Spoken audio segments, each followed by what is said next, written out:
मुंबई अहमदाबाद महामार्गावरील वसई खाडीवरील वर्सोवा पुलावर हिवाळ्यात स्थलांतरित सीगल पक्ष्यांचे थवे मोठ्या संख्येने दिसून येत आहेत।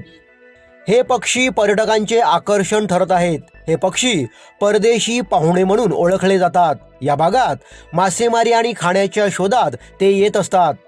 पर्यटक त्यांना खाऊ घालत असतात। पुलावर पक्ष्यांचे थवे बसत असल्याने पर्यटक आकर्षित होत असून पर्यटक पुलावर वाहने थांबून पक्ष्यांचे फोटो काढत असल्याचे पाहावयास मिळत आहेत। त्यामुळे पुलावर गर्दी होताना दिसत आहे।